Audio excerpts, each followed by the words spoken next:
Let's get the basics down before we jump into discussing individual strengths and how they impact our lives. The word traits and strengths are often used interchangeably. However, traits turn into strengths when they are used frequently, just like going to the gym frequently builds muscle strength. The assessment will rank 34 traits that we all possess in an order that is unique to us. It is statistically impossible to have the same exact order as anyone else in the world. This in itself helps to remind us that we are not meant to be like anyone else.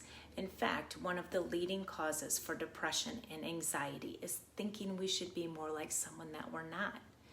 Learning, understanding, and embracing strengths can help decrease these feelings by giving people the permission and understanding they may need to be themselves. Clifton Strengths is the only assessment whose results provide a specific detail of you only.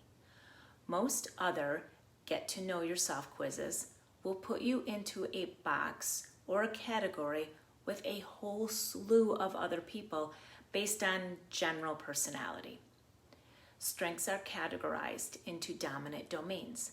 There are 4 domains that traits are broken into when looking for a more generalized approach to understanding them: relationship building, strategic thinking, influencing, and executing. I will go into more detail of each of these in future videos. There are no weaknesses. The strengths that show up at the bottom are not your weaknesses.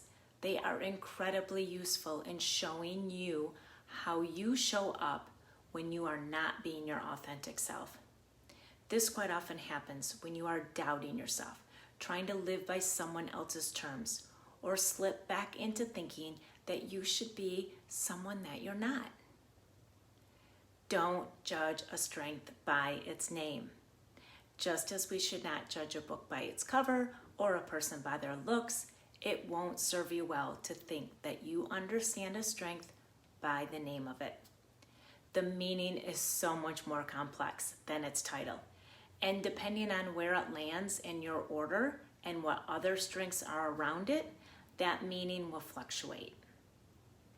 There are no good or bad strengths. All strengths have good qualities and things to be aware of. One is not better than another due to the fact that strengths don't determine what you can or cannot do. They simply determine how you do things best. The order of your strengths matters a lot. 1 through 10 are your top strengths that keep you on track to being your unique, authentic self. 5 and 6 are your core strengths that you will rely on as your compass. 11 through 13 are important, but not your main go-tos. 14 through 29 are your middle of the road that will show up, but they don't really define you. 30 through 34 are the strengths you fall into when you are not following your own way and are doubting yourself for a variety of reasons.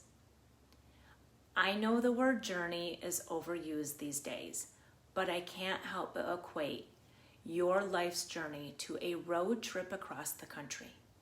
Listen to my podcast for more detail. You can find it at Spotify, Feel Empowered Every Day. But basically, your strengths are your own personal map.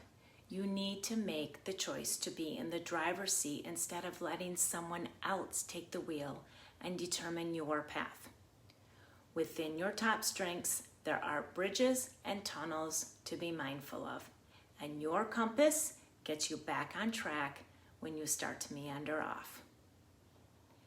As we continue, it will be much easier for you to have your own map in hand by taking the Clifton Strengths Assessment, and then have me give you the keys by taking you through your results. You can also find more information on my webinar on my YouTube channel, Feel Empowered Every Day. Thanks, guys.